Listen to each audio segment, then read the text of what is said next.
L'actualité automobile. Faites le plein. Un parcours bien contrôlé. C'est le Guide de l'auto. La référence depuis 1967.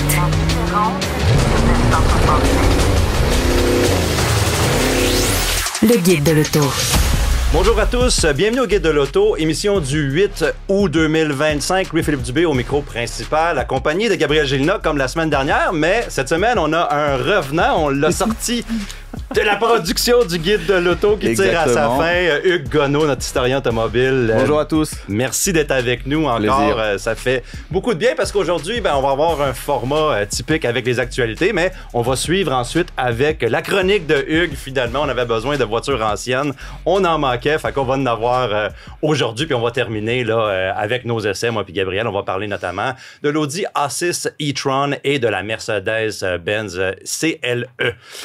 Donc, je vous avais promis la semaine dernière de parler de tarifs parce qu'on allait passer le 1er août, puis comme vous l'avez probablement vu, il n'y a pas eu d'entente à ce sujet-là, ça change tout le temps. À un moment donné, on va finir par pouvoir en parler de manière stable, mais pour l'instant, l'industrie automobile est encore... on croise les doigts! En anglais, on appelle ça du wishful thinking. Wishful thinking en anglais, évidemment. Comme vous savez peut-être, l'industrie automobile est affectée, mais pas tant que ça, parce qu'on est encore sous l'accord de l'ACA, mais évidemment. Donc tout ça, on va pouvoir expliquer ça puis décortiquer ça à un moment donné, mais pour aujourd'hui, je vais vous épargner les chiffres jusqu'à temps qu'on ait une entente avec les États-Unis à ce sujet-là. Donc, on va commencer par parler avec Gabriel d'un utilitaire qui est important chez nous, le Nissan Rogue. On a dévoilé les prix pour 2026. Oui, effectivement. Bon, alors, le Nissan Rogue pour 2026, certaines rationalisations, si on peut le dire, de la gamme, dans la mesure où auparavant, on avait 6 déclinaisons. Maintenant, on passe à 4. Donc, on élimine l'édition Minuit et l'édition SL aussi pour le Rogue.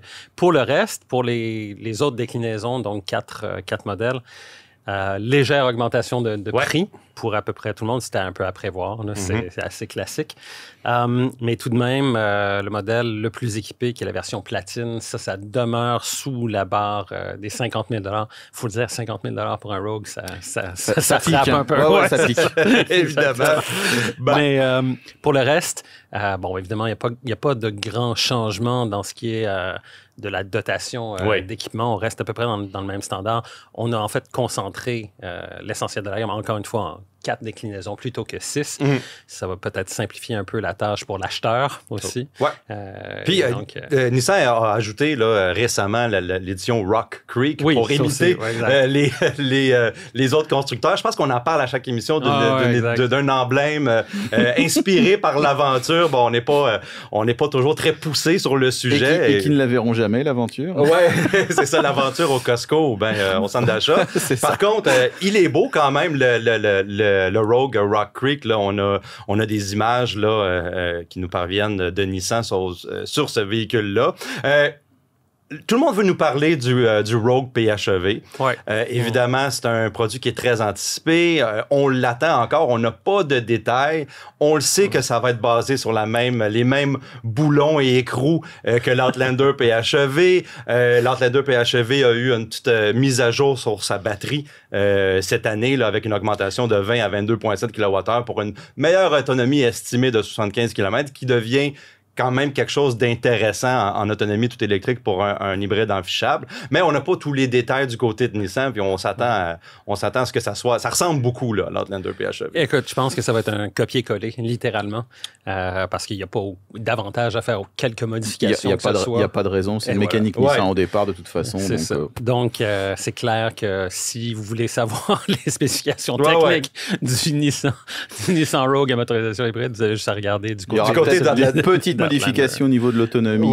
Puis on parle d'1 kilomètre ou 2 peut-être, et encore on verra. Puis on va parler aussi d'une fiabilité qui va peut-être être meilleure du côté de l'hybride enfichable versus le 1.5 litres du Rogue, qui est ce moteur-là à compression variable, turbo-compressé, qui n'a pas eu une histoire de non seulement d'efficacité promise, mais aussi de fiabilité. Il y a des petits problèmes qui commencent à sortir, on s'y attendait. Donc là, si on prend cette mécanique, on partage la mécanique avec le Outlander PHEV, on risque d'avoir avoir une meilleure fiabilité. Mais ça a été la plus grosse déception quand le Rogue est passé à ce moteur 1,5 litres turbo. Ouais. On s'attendait à ce que la consommation soit bonifiée largement, mais ça n'a vraiment pas été le cas. Ouais. Et puis, comme souvent dans ces situations-là, tu as un moteur de plus faible cylindrée, puis tu le fais travailler plus fort pour pouvoir rouler. Et donc, par conséquent, la consommation augmente. Ouais. Donc, ça a été, la grosse déception de ce modèle. Bon.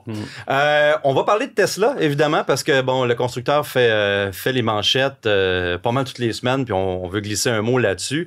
C'est un accident qui est arrivé en 2019 qui a impliqué le système de conduite autonome de Tesla, le FSD, qui s'est déroulé en Floride en 2019. Bon, la Tesla, c'était une Tesla Model S qui a percuté un Chevrolet Tahoe. Il y a eu décès.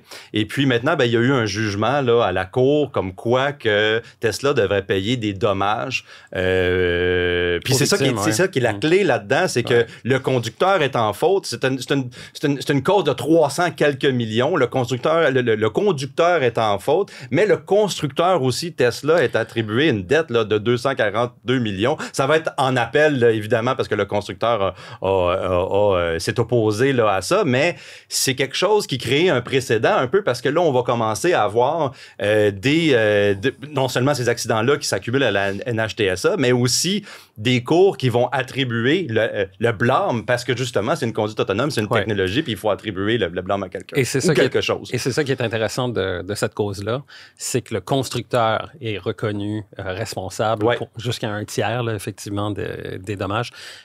Et ça, en fait, et ça va être effectivement le premier, probablement, d'une série d'autres jugements qui vont suivre et sur laquelle les avocats des plaignants dans les autres causes vont se reposer vont faire référence justement ça va être jurisprudence. Exactement, jurisprudence, exactement, c'est le mot que je cherchais. Et ça témoigne encore une fois de cette espèce de... Chez Tesla, ils ont toujours dit que les caméras, ça allait suffire, que ça allait être assez... Alors que tous les autres constructeurs, ils vont avec le LiDAR, qui est un système beaucoup plus avancé. Une combinaison des deux. Exactement, caméra et LiDAR. Mais ce que je voulais dire, c'est que pour Tesla, ils ont toujours dit que c'était pas nécessaire d'avoir le LiDAR, que c'était juste trop cher et que les caméras allaient faire le travail.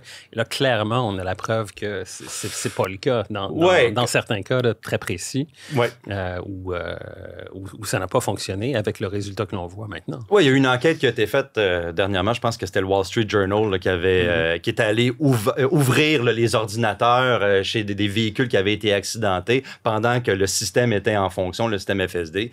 Et puis, qu'il avait vu, bon, évidemment, ces images-là, que les images, soit qui avaient été pas truquées, mais comme il y avait eu des obstructions sur les caméras. Bon, au Québec, ici, on peut avoir des obstructions sur nos caméras. C'est ça le problème, c'est que ces accidents-là sont arrivés en Floride, n'est-ce pas? Oui. Les voitures viennent de Californie, elles sont testées en Californie, et on voit ce que ça va faire sous la neige, les grosses pluies, la grêle. Puis aussi, le fait que... Et c'est ça, en fait, pour revenir à ce que disait Gabriel, c'est là où le LiDAR a une supériorité, c'est dans des conditions plus difficiles. Mais il n'y a pas juste ça aussi. Il y a souvent, il y a eu un autre accident qui impliquait, je pense, un camion-remorque. Oui, c'est celle-là, je voulais parler. Avec une remorque de couleur blanche.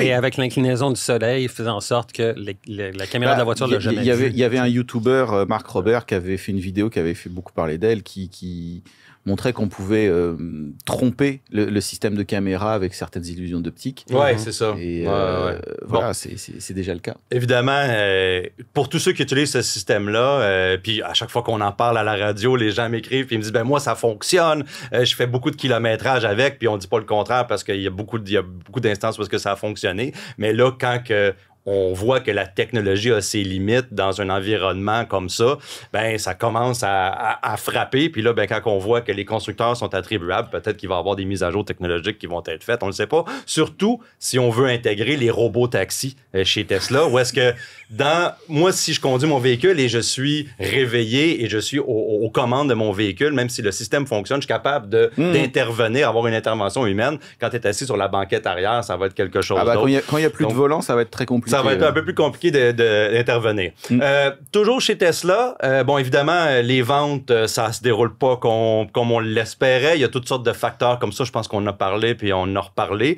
Le produit, on veut se diversifier. On veut faire un modèle Y plus abordable. En fait, on veut avoir la Tesla abordable, mais on veut la baser sur le modèle Y pour pas qu'elle coûte les coûts de développement d'un nouveau véhicule.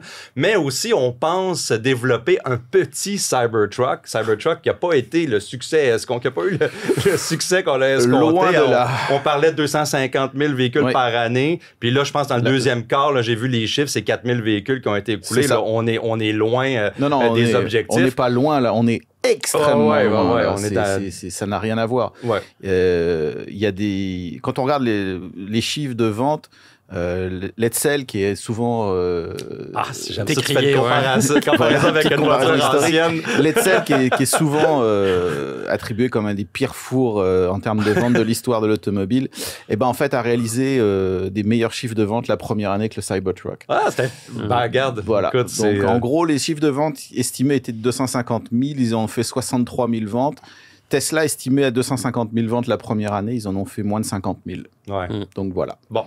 Alors, on veut faire un petit Cybertruck. Pas de détails là-dessus encore, mais on pense qu'on veut l'intégrer aussi dans le système de robotaxi pour faire de la livraison. Écoute, on essaye de réconforter les actionnaires le plus possible, les propriétaires chez Tesla. Va falloir. En sortant des idées comme ça qui sont pas en somme toutes mauvaises. C'est juste que ça a des limites et la confiance envers le constructeur a un petit peu été effritée. Donc, il va falloir voir dans les prochains mois comment que ça va. Oui, ça, c'est une déclaration du vice-président en charge de l'ingénierie chez Tesla, là, celle selon laquelle il pensait faire un mini Cybertruck ou un véhicule de cette même configuration, mais de gabarit réduit. Mais moi, j'attends toujours le Tesla Roadster. Oui, c'est ça.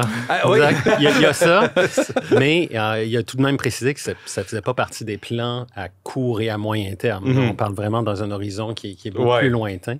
Et il est pour clair réconforter les actionnaires. Ouais, c'est surtout ça. Je pense que c'est ça le jeu ici, en voulant dire qu'ils ne sont pas encore d'idées. Ils pensent à des projets, ils pensent à des solutions pour repartir, ou en fait, remonter les ventes de la marque et le cours de l'action. Ouais. Mais clairement, c'est pas quelque chose qui va se faire. Oui, puis il y a aussi, là, chez Tesla, il ne faut pas oublier, il y a les robots, il y a la vente d'électricité. Tous les constructeurs ont passé au port de recharge NACS.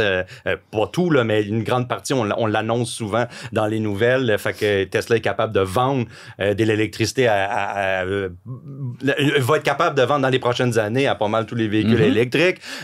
Tesla a dépendu très, très, très longtemps sur les crédits carbone. Absolument. Que la nouvelle administration aux États-Unis, ça va tout s'effriter, tout ça. Puis ça a été, je pense, 2,76 milliards de dollars de crédits carbone. Ça, c'est du profit net dans les coffres de l'entreprise sans avoir à fabriquer quoi que ce soit. Rien. En dollars américains. Donc là, maintenant, ça va être... On va scale back, là, si je peux me permettre l'expression anglophone. Donc, Tesla doit commencer à innover. En fait, puis, à leur défense, je pense que Tesla, elle est bonne comme entreprise dans l'innovation. C'est juste que là, il faut commencer à faire ça. Et avec toute la compétition qui vient de la Chine, etc., dans un contexte qui est complètement nouveau. Le plus gros problème de Tesla, c'est effectivement la concurrence chinoise qui est en train de bouffer les marges de Tesla à travers le monde. Et il y a aussi eu un recentrage qui... Musk a dit maintenant, voilà, l'avenir de Tesla passe par le robotaxi, les robots et l'intelligence artificielle. Et ce qu'il faut lire entre les lignes, c'est que les budgets de développement pour les nouveaux modèles ont dû être coupés de façon absolument drastique. Ouais. Et ça, à mon avis, c'est un vrai problème parce qu'en fait, c'est pratiquement reconnaître que Tesla a perdu face à la concurrence chinoise, maintenant qui, eux, alors, en termes de logiciels, de technologie de batterie, sont quand même pratiquement passés en avance. On avait parlé il y a quelques mois d'une voiture capable de charger à 1 mégawatt. Il y a des choses comme ça qui sont, en termes d'architecture logicielle et hardware, ils sont largement devant. Ouais. Donc en fait, c'est de reconnaître, on n'investit plus trop dans les autos pour pas faire face à la concurrence directe, et on va aller sur des marchés annexes. Mais bon, justement, c'est là où rassurer les actionnaires, c'est une bonne chose, parce qu'aujourd'hui, le business model des robotaxis, on le connaît pas. Non, c'est ça. C'est pas de dire ça marche ou ça marche pas. C'est ça. C'est une question de données. Donc miser tout l'avenir d'une boîte qui pèse pas loin d'1 trilliard de dollars aux dernières nouvelles sur les robotaxis. Ça a de quoi rendre nerveux un petit peu. Fait qu'on va avoir probablement d'autres nouvelles sur les développements chez Tesla la semaine prochaine. Pour l'instant, des nouvelles chez Chevrolet. En fait, un mot rapide sur la nouvelle Bolt, en fait, qui fait un retour, mais sous une autre forme. Elle a adapté, on le voit sur les images, elle a adopté le connecteur, le port de recharge NACS de Tesla. On n'a pas beaucoup de détails sur le véhicule à l'heure actuelle, mais chez Chevrolet, on arrive avec des nouvelles technologies. Oui, surtout, en fait, je pense que ce qui est vraiment... Pour ce qui est de l'image aussi, ça va s'appeler tout simplement la Bolt et non plus la Bolt EV, comme c'était le cas dans la première génération. Et c'est un modèle qui va arriver comme modèle 2027 et non 2026. Donc, on va devoir attendre encore un petit peu là-dessus. Tu l'as parlé, le standard NACS, ça joue pas beaucoup, mais de toute façon, ça suit le courant. Ça suit le cours de l'industrie. Qui s'en vont de ce côté-là, en tout cas pour l'Amérique du Nord du moins. Les modèles qui vont être vendus ici. Et on parle évidemment d'une batterie plus performante que l'ancien modèle. Bon, ça, c'était à prévoir aussi parce que si on se souviendra de tous les problèmes que le modèle de première génération avait eu justement avec sa batterie. Il y avait eu, évidemment. On connaît toute cette saga. Mais toujours est-il on n'a pas vraiment, encore une fois, de détails techniques justement sur cette batterie. Et donc, on va le savoir un petit peu plus tard lorsque, évidemment, General Motors fera les premiers communiqués justement sur ce modèle en donnant justement les spécifications techniques et évidemment par la suite on aura l'occasion de l'essayer, etc. Encore chez General Motors, Cadillac qui était une marque qui avait, une des nombreuses marques qui avait fait la promesse de s'électrifier de manière entière tout le catalogue. Et puis, on en a parlé souvent à l'émission que c'est une marque de luxe. On allait avoir plus de chances d'attirer des clients, même avec un déclin des ventes au niveau des électriques. Les gens qui payent pour un véhicule de ce prix-là, on regarde les prix des Cadillac électriques maintenant sont très dispendieuses. On était capable de faire un produit qui était supérieur. Mais là, maintenant, on recule un peu avec le retour d'un XT5 qu'on pensait qu'il allait quitter le catalogue. Puis on a vu des images qui nous viennent de l'Asie maintenant d'un XT5 renouvelé qui va être à essence. En fait, en Asie, ça va être une motorisation hybride qu'on connaît pour le moment. Ici, on ne le sait pas encore, ça va être quoi sous le capot. On avait un choix de 2 moteurs pour le moment, mais là, on s'attend à avoir un retour. Puis un modèle qui est important, un utilitaire qui est important pour l'Amérique du Nord.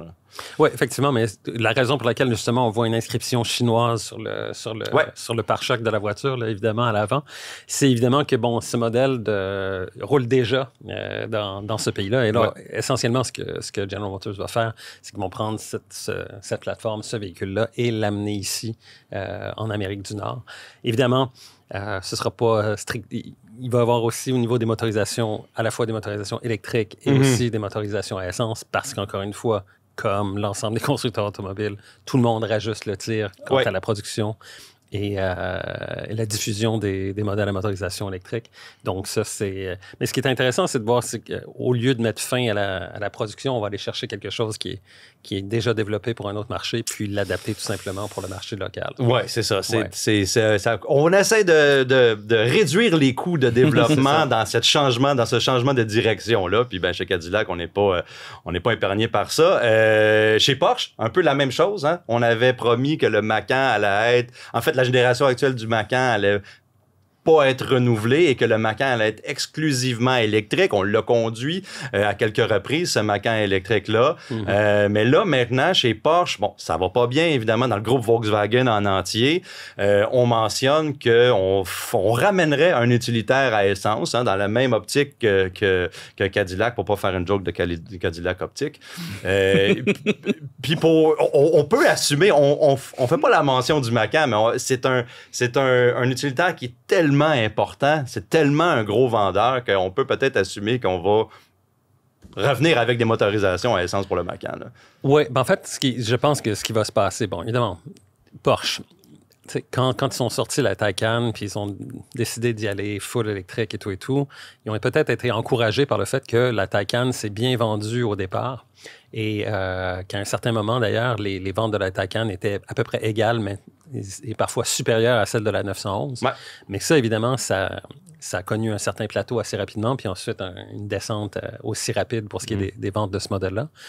Et il est clair que du côté de chez Porsche, il va falloir ajuster le tir, il va falloir investir massivement dans le développement de nouveaux moteurs à essence ou des motorisations hybrides, ce genre de choses.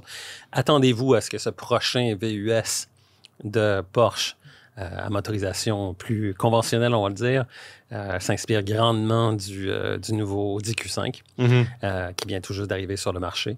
Et donc, ça, c'est comme écrit dans le ciel là, qu'on va avoir une version évidemment plus performante parce que hiérarchie des marques oblige dans évidemment. Le groupe Volkswagen. Mais non, c'est clair qu'on va aller chercher du côté de ce que Audi a développé pour le Q5 pour se baser là-dessus. Oui, évidemment. Puis on n'est pas dépourvu là, chez Porsche avec les motorisations à essence. Je pense au Cayenne, on a gardé le V8, on a électrifié tout ça. Puis là, on s'est dit, on préfère garder des grosses cylindriques que de faire travailler une petite cylindrique, etc. Donc, dans certaines classes de véhicules comme le Cayenne, on a été capable de garder ça. Mais le défi technique va être considérable parce que, évidemment, on a souvent parlé avec Hugues, les normes européennes en matière de chasse au gramme de CO2 font en sorte que on se concentre sur certaines choses du côté de l'Europe pour ce qui est des émissions polluantes et sur d'autres éléments du côté de l'Amérique du Nord et de faire concilier les deux pour développer des moteurs qui soient capables de fonctionner partout sur la planète. Prenons l'exemple du Macan. Un Macan classique en Europe n'a plus aucun sens. En termes de taxation. De taxation. Ça n'a plus aucun sens. Donc, ouais. En termes de fiscalité, il n'y a que des Macans EV qui peuvent se vendre actuellement en Europe. Ici, c'est l'inverse. Le Macan reste très, très pertinent en termes de fiscalité, toujours. Le Macan EV, ça dépend des incitatifs, des fluctuations du marché, des choses comme ça. Évidemment. Donc, il y a une petite différence qui est en train de se creuser. C'est un problème supplémentaire pour les constructeurs qui espéraient passer à travers le monde tout électrique et qui se disent maintenant, pour l'Europe, il faudra qu'on soit plus électrique parce que là, on va donc, c'est d'avoir des plateformes multi-motorisation. C'est un joyeux casse-tête. Il y a quelques constructeurs qui sont déjà là. On pense à Stellantis, par exemple. Mais ça va être une difficulté d'adapter donc de l'électrique pour l'Europe, de l'hybride pour l'Asie, de l'essence de l'hybride pour l'Amérique du Nord, qui reste quand même un immense marché. Et donc, tout ça génère idéalement sous le même modèle parce que ça coûte cher à développer. Donc, ça va être un casse-tête en termes de développement, de gestion des stocks. Bref. Et c'est là qu'on s'aperçoit aussi que la direction qu'a pris BMW il y a plusieurs années était la bonne. C'est-à-dire de développer des plateformes qui pouvaient servir tous les types de motorisation, qu'elles soient entièrement électriques, qu'elles soient hybrides rechargeables ou simplement motorisation à essence conventionnelle, que tous ces modèles-là soient assemblés sur la même ligne de production, qui partagent aussi le même look. Oui, c'est ça, exactement, j'allais dire. On a gardé à place de, par exemple, contrairement à Mercedes, on a gardé non seulement la même plateforme, mais le même design, ce qui était donc plus attrayant. Cette approche-là qu'on voyait comme étant un peu plus conservatrice de la part de BMW à l'époque, ça va arrêter. Ça va être la chose à faire. Et c'est ce que tout le monde tous les autres constructeurs tentent de faire maintenant. Hugues, tu viens de me pointer que j'avais oublié de parler de quelque chose qui est important. Mais important, c'est pas un véhicule qui est important, la Genesis G80, mais qui est important pour les amoureux de la berline. Absolument. Et aussi de cette berline-là qui est la Genesis G80 électrifiée, electrified, on appelle chez Genesis G80. C'est la G80 électrique. J'ai jamais compris pourquoi il l'appelait Electrified quand c'est une pure électrique. C'est même pas une hybride. Écoute, j'ai une théorie. Je me dis que c'est parce que c'est la plateforme de la G80 à essence auquel on a greffé le moteur en arrière. Et quand tu ouvres le coffre de la G80 électrifiée, tu vois cette espèce de tonneau-là qui est en arrière. Un véhicule qu'on voit là, ici sur l'image qui a été photographié par notre collègue Vincent Aubé dans les belles rues de Québec, si je ne me trompe pas.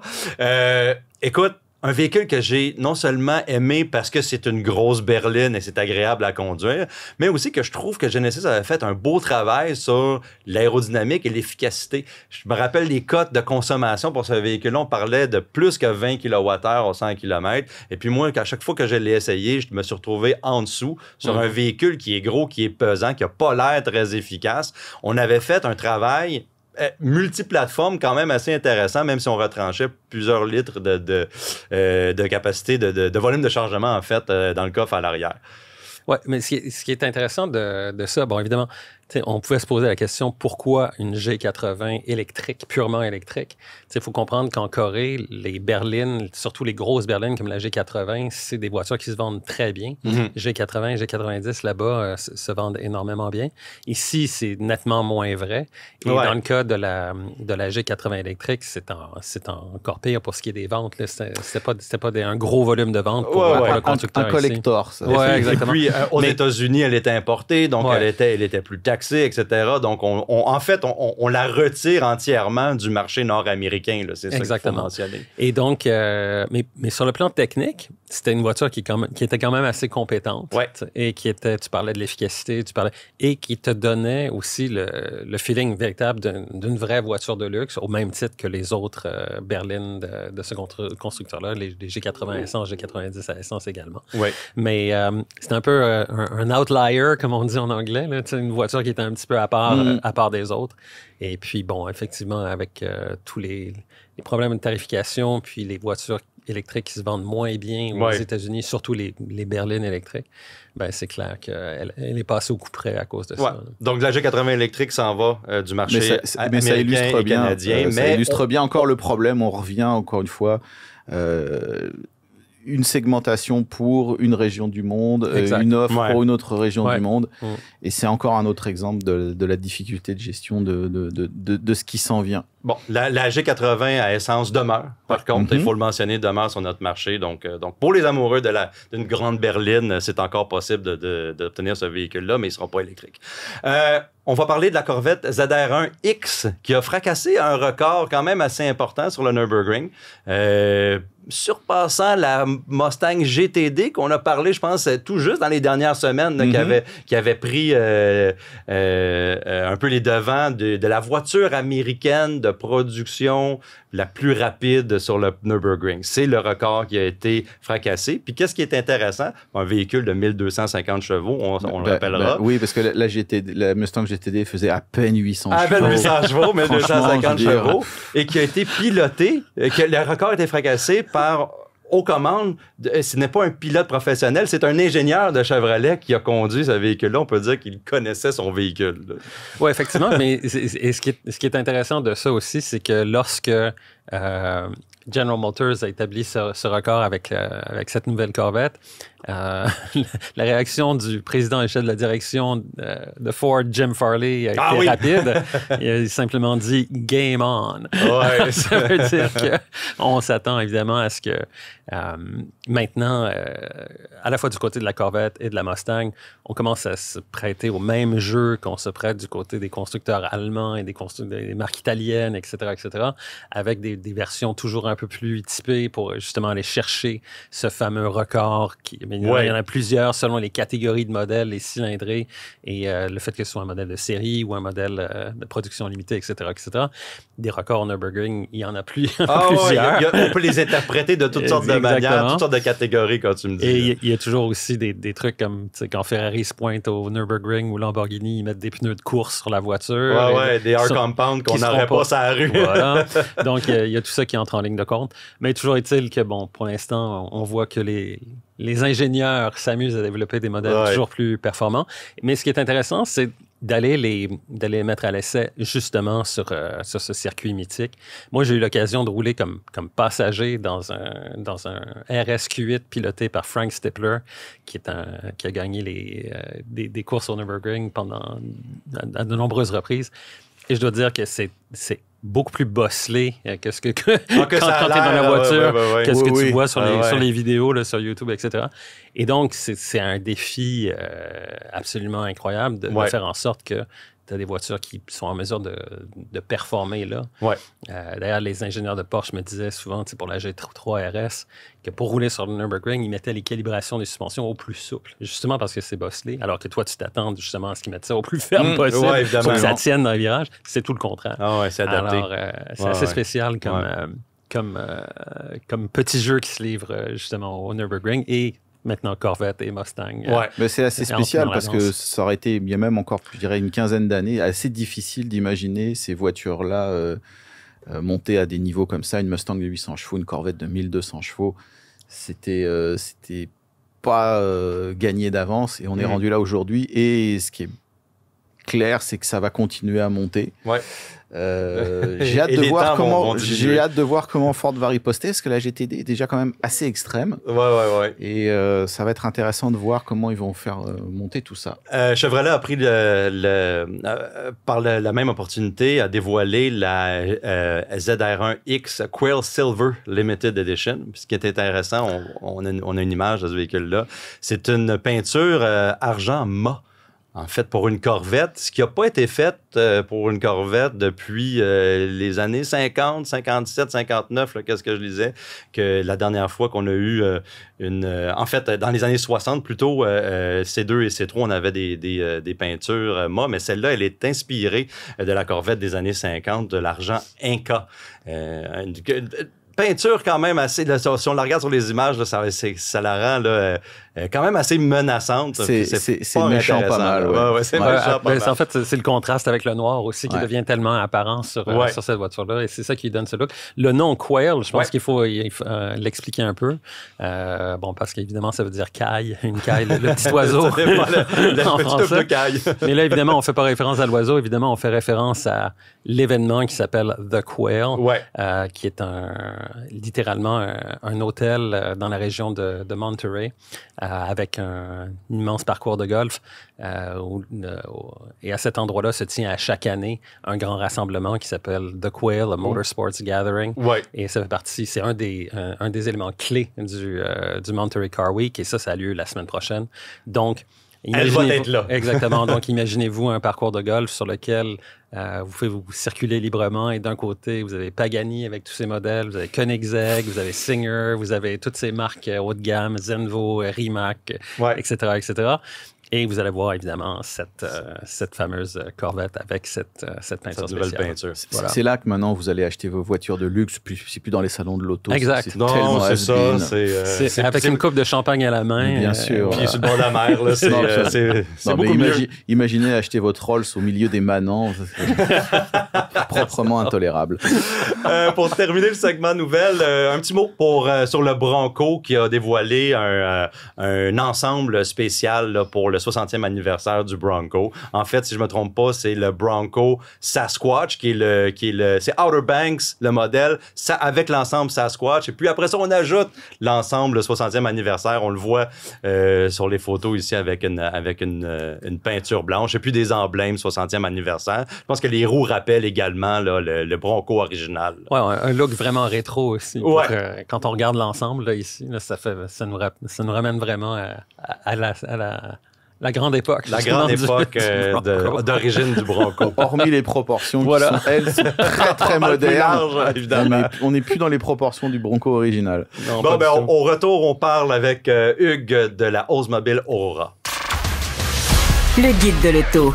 Parcours l'actualité automobile sans dérapage ni accrochage. Hugues, aujourd'hui, pour ta chronique rétro, on retourne pas trop loin dans le temps. On parle de la marque Oldsmobile. Oldsmobile, je me rappelle, moi, mon père était un grand fan de cette marque-là. Il a eu plusieurs Oldsmobile quand j'étais tout petit, mais il y en a une qu'il n'y a pas eu, c'est la Oldsmobile Aurora.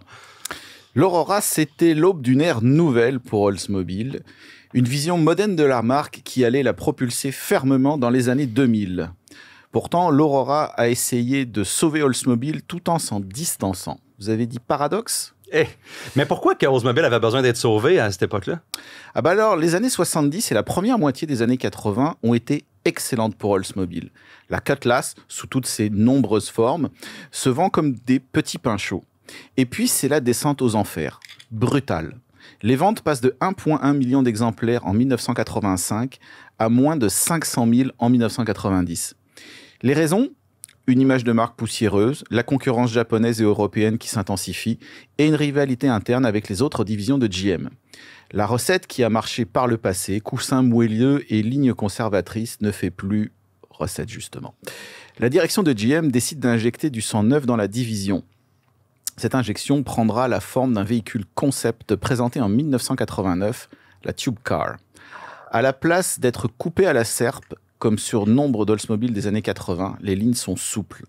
De ce concept, l'Aurora reprendra les proportions générales, les vitres sans montant, la lunette arrière enveloppante et le bandeau de lumière arrière intégrale, mais elle ne retiendra cependant pas les portes suicides. Bon, avec l'Aurora, là, on essaye de mettre les petits plats dans les grands, là. Oui, effectivement. L'auto repose sur la plateforme G traction avant ultra rigide, partagée avec la Buick Rivera, lancée elle aussi en 1995, ainsi que les futurs Pontiac Bonneville, Buick Park Avenue et Cadillac Seville.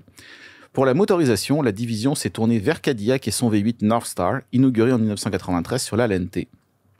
Elle descend la cylindrée de 4,6 litres à 4 litres, histoire de respecter la hiérarchie des marques, et la puissance passe de 295 à 250 chevaux. Il est à noter que ce moteur ne sera installé que sur 2 automobiles au total, l'Aurora et la Shelby Series 1, mais dans une version poussée à 320 chevaux. Ce bloc, baptisé L47, est accouplé à une transmission automatique 4T80E à 4 rapports, jusque-là réservée à Cadillac. Les lignes de vaisseau spatial autorisent un CX de 0,32 et le style général préfigure les futurs modèles de la marque, les Alero et les Intrigue. Étonnamment, on ne voit pas de logo Oldsmobile à l'extérieur. Le nom ne peut être vu que sur le système de son et le cache moteur. À la place, on retrouve un logo avec un A stylé. Surprenant pour un modèle qui est censé représenter l'avenir de la marque de ne pas afficher la dite marque. À l'intérieur, l'influence est clairement européenne. La console est orientée vers le conducteur et l'ergonomie est optimisée. L'Aurora vient très bien équipée de série, frein ABS, siège électrique en cuir avec mémoire, finition en vrai bois, système de son assis haut-parleur, ordinateur de bord, coussin gonflable conducteur et passager. Peu d'options sont disponibles. Un système audio Bose Acoustimas, les sièges chauffants et le pack Autobahn qui comprend des pneus Michelin 1.10V et un rapport de pont qui passe de 3,48 à 3,71 pour 1. C'est drôle, chez les Américains, on prend des mots Autobahn pour rivaliser avec les Allemands, mais on a un moteur V8 Northstar qui n'était pas vraiment fiable, qui s'est pas vraiment avéré très fiable dans tous les véhicules auxquels a été posé. Là, comment ça s'est passé, la présentation de ce modèle-là? Alors, à son lancement, pour le millésime 95, l'Aurora est favorablement accueillie par la presse qui apprécie ses lignes, son moteur, son intérieur et ses prestations dynamiques. Son prix est de 41 250 $ au Canada. La première année, elle réalise de bons scores de vente, près de 46 000 exemplaires. Mais les chiffres baissent rapidement pour atteindre seulement un peu moins de 19 000 immatriculations en 1999, dernier millésime de la première génération. C'est peu et les ventes d'Oldsmobile continuent de baisser régulièrement. Mais la marque semble vouloir persévérer, garder ce modèle-là, puis essayer de conquérir des nouveaux acheteurs. Là. Tout à fait. La deuxième génération d'Aurora arrive en concession début 2000 comme modèle 2001. Elle est plus courte et ses lignes sont nettement moins sensuelles. Elle repose sur la même plateforme G, légèrement modifiée, et reçoit toujours le V8 L47 de 250 chevaux. Un nouveau V6, lui aussi dérivé du Northstar, et il sera surnommé Shortstar, est proposé. D'une cylindrée de 3,5 litres, il offre 215 chevaux. Bizarrement, il ne sera monté que sur des Oldsmobile, les Aurora et Intrigue. Pour les coûts de développement, c'est assez peu intéressant. L'intérieur de cette deuxième génération est lui aussi plus conventionnel. L'accueil du public n'est pourtant pas mauvais et les ventes s'élèvent à près de 54 000 exemplaires pour 2001, mais sur un millésime allongé. C'est ça, on essaie de remplacer le moteur justement pour changer un peu la réputation de cette première génération-là. Ça va pas pour on essaie de persévérer avec le modèle, mais là, c'est la catastrophe, là, si je comprends bien. Et oui, JM annonce en décembre 2000 qu'Oldsmobile est condamné. La marque n'aura pas droit à de nouveaux modèles et disparaîtra d'ici quelques années. Les ventes d'Aurora baissent à moins de 11 000 exemplaires en 2002. Pour 2003, le V6 est supprimé et le modèle réalise à peine 7 000 ventes. Les acheteurs sont passés clairement à autre chose. Les 500 derniers exemplaires d'Aurora sont désignés Final 500 et reçoivent une peinture spéciale Bourgogne, Dark Cherry métallique, et des roues chromées. La production de l'Aurora s'arrête en mars 2003 et celle d'Oldsmobile tout court en avril 2004. La plus vieille marque automobile américaine disparaissait dans une quasi-indifférence. Pourtant, il n'est pas certain que l'Aurora, en phase 1, ne soit pas collectionnable un jour, même si elle est très difficilement trouvable en excellent état maintenant. Elle offre des lignes uniques et s'avère être l'une des GM les plus intéressantes des années 90. Son plus grand tort est peut-être d'avoir été une Oldsmobile. Ah, voilà. Une autre voiture qui est tombée au combat versus les Allemandes, en fait. Les Allemandes, les Japonaises, parce qu'il y avait aussi Lexus et Infiniti qui marchaient clairement sur les plates-bandes. Oui, évidemment. Merci, Hugues, pour cette chronique sur la Oldsmobile Aurora. Plaisir. Le guide de l'auto. Gabriel, dans les dernières années, on a consolidé chez Mercedes-Benz les classés classe E coupés convertibles. Puis, ben, évidemment, la demande pour ces deux classes-là n'était pas aussi forte pour avoir là, ces deux véhicules-là, ces deux types de formats-là. On a fait la CLE. Pour les consolider, qui est en coupé convertible également. Une CLE qui est un petit peu plus longue, si je ne me trompe pas, que la classe E. Quand même un véhicule assez gros. Puis, ben, toi, cette semaine, tu as mis à l'essai la CLE convertible. Oui, CLE 53 AMG. Évidemment, c'est un modèle Mercedes AMG et non pas un modèle Mercedes-Benz. Donc, oui. Mercedes AMG 53 cabriolet. C'est intéressant parce que, bon, il n'y a pas si longtemps que ça, chez Mercedes-Benz, en fait, il y a une couple d'années, tu avais des versions coupées, des versions cabriolet, même de la classe S, de la classe E, de la classe C. Et là, finalement, ça leur faisait toute une série de modèles, un peu comme ce que l'on voit actuellement avec les modèles, la motorisation électrique et les modèles à essence du côté de chez Mercedes-Benz et toute cette duplication là, avec les EQS et les nomenclatures impossibles. Ça prend un doctorat pour tout comprendre. Voilà. Et donc, rationalisation du côté de Mercedes-Benz, évidemment, bon, classe S décapotable, ça a disparu, classe S coupée aussi. Et là, maintenant, ça a été la même chose du côté des classes C et E, où on a jumelé finalement ces deux voitures-là en une seule pour ce qui est justement des coupés et des cabriolets, parce que bon, du côté des berlines, ça continue. Ce qui n'est pas vraiment un truc nouveau. Non, Mercedes avait déjà fait la CLK dans les années 2000. Tu as tout à fait raison. Donc, ils avaient déjà sorti cette solution-là bien avant. Donc, on le voit rapidement là, pour créer la version AMG, recette classique, donc une carrosserie qui est nettement plus expressive. Vous voyez le bossage sur le capot, la calandre à barrette verticale, ça évidemment, c'est typique de AMG. Puis c'est plus large à l'avant, les ailes sur l'AMG versus les voies comparativement au modèle de 2 litres. Là. C'est ça. Les voies sont plus larges de 58 mm à l'avant, 75 mm à l'arrière. Évidemment, des pneus surdimensionnés, des jantes en alliage. Et aussi, une motorisation dans la puissance passe du simple au double si on compare avec la CLE 300, qui est le modèle avec le moteur 4 cylindres. Et là, on y va avec justement cette version AMG qui a la double suralimentation. C'est-à-dire qu'il y a non seulement un turbocompresseur, mais tu as également un compresseur électrique et évidemment aussi l'alterno-démarreur pour donner un surcroît de puissance. Pour ce qui est du couple, ça peut aller jusqu'à 443 livres-pieds de couple. Évidemment, il y a une fonction aussi overboost pour faire des dépassements où tu as cette puissance supplémentaire pendant 10 secondes. Au cas où la voiture ne serait pas assez puissante. Exactement. Alors, ça fait 0-100 en 4,2 secondes. Le push to pass. Exactement. Et évidemment, si tu ajoutes l'ensemble optionnel AMG Dynamic Pack, bon, tu retranches 2 dixièmes de seconde au 0-100. Très important. Et tu fais passer la vitesse de pointe de 250 à 270 km/h. Voilà. On en a besoin. Accessoirement. Une chose de 20 km/h, là, critique. Mais écoute, c'est un moteur assez intéressant parce que c'est évidemment le 6 cylindres en ligne de 3 litres. Et encore une fois, le fait que tu aies cette double suralimentation, ça fait en sorte que quand tu accélères initialement, tout ce qui agit immédiatement, c'est le compresseur électrique et aussi l'alterno-démarreur. Donc, ça te donne tout de suite cette accélération initiale qui est très, très franche.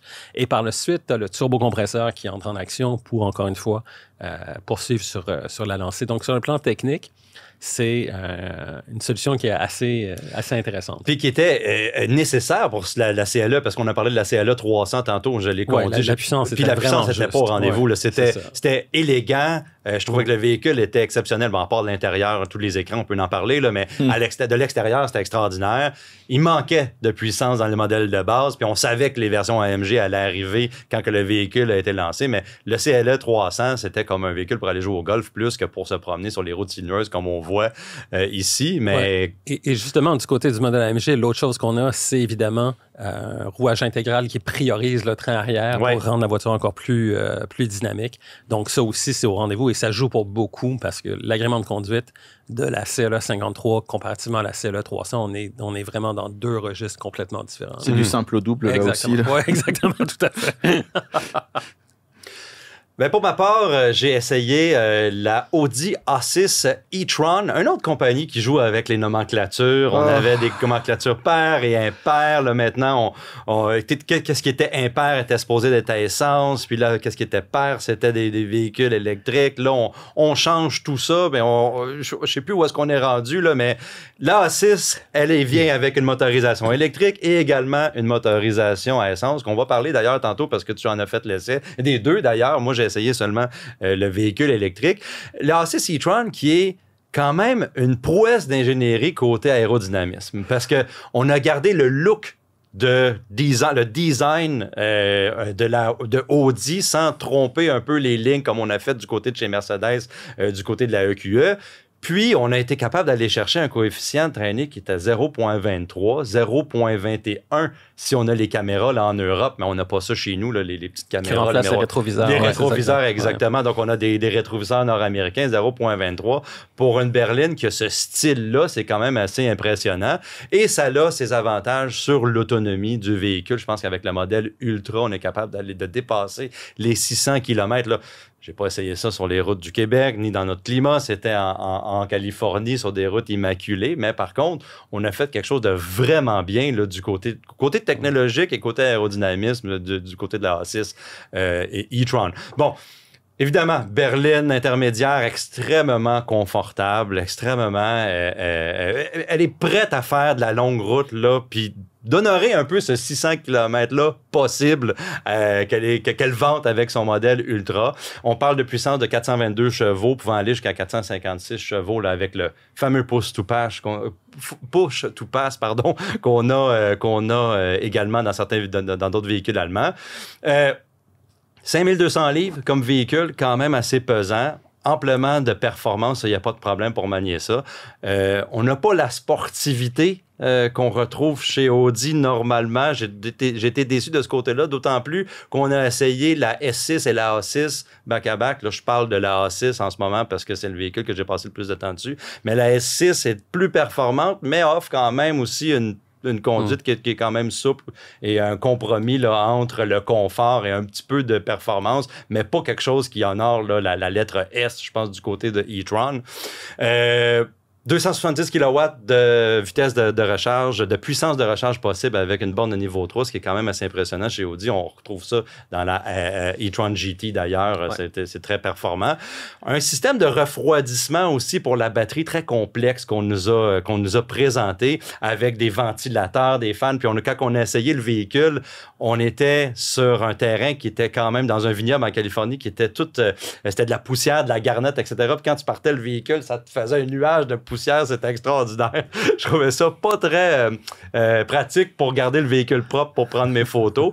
Par contre, ce système de refroidissement-là contribue à aller chercher cette capacité de recharge-là qui est performante. Quand je me suis entretenu avec les ingénieurs chez Audi, on m'a dit que quand le véhicule est à la recharge, on ouvre toutes les trappes à l'avant pour être capable de refroidir le plus possible la batterie. Puis que moi, j'ai dit, il fait moins 30 degrés Celsius chez nous quand on recharge. Est-ce que ça se ferme? Il dit non, ça reste tout le temps ouvert. Donc, ça va être quelque chose qui va peut-être falloir essayer au Québec en hiver. Ça va être du refroidissement. Par contre, en climat qui est très chaud, c'est important de garder ce système-là refroidi pour avoir une puissance de recharge optimale, ce qu'on a mis beaucoup d'efforts du côté de la A6 e-tron. Quelque chose que j'aime particulièrement, c'est la forme du véhicule, en fait, du Sportback. Dans le volume de chargement arrière, on propose 735 litres de volume de chargement, ce qui n'est pas extraordinaire, mais c'était cette espèce de trappe-là à cause de la forme Sportback. C'est un gros haillon et puis c'est très accessible pour des gens qui comptent faire beaucoup de kilométrage avec la A6 e-tron. Un véhicule qui n'est pas donné, on commence à 87 000 $ pour le modèle de base. Puis là, ça peut monter, là, évidemment, avec les options, on peut atteindre jusqu'à dans les 100 000 $, évidemment. Donc, vraiment pas donné, mais une berline quand même confortable. On se demande quelle clientèle va aller chercher le modèle électrique parce qu'il y a le modèle à essence que toi, tu as essayé. Puis là, je suis curieux de voir ta comparaison un peu, de comprendre la comparaison entre les deux. Oui, c'est ça. Je te dirais, en fait, il faut comprendre une chose. Premièrement, ces deux voitures-là, que ce soit la A6 électrique ou la A6 à essence, c'est deux plateformes complètement différentes. Oui. Et donc, du côté de la A6 à motorisation thermique, on est allé du côté, évidemment, de la plateforme qu'on appelle PPC, Premium Platform Combustion, qui sert la A5, S5, etc. Okay.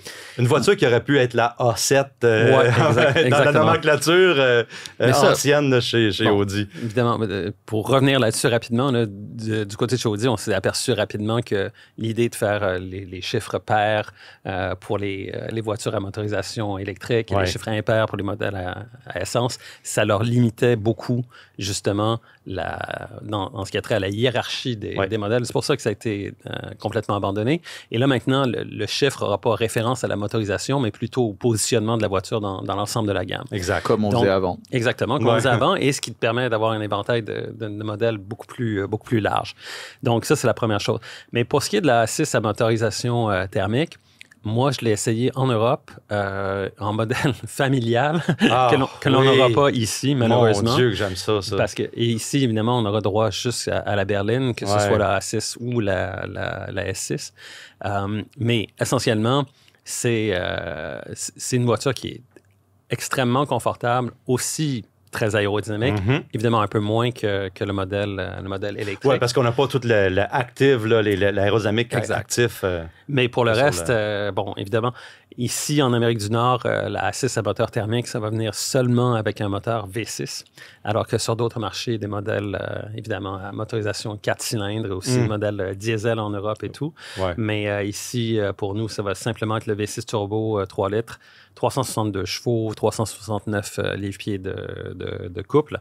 Et évidemment, en Europe aussi, disponible en simple traction ou avec le rouage intégral, alors qu'ici, ça va être strictement le rouage intégral, évidemment.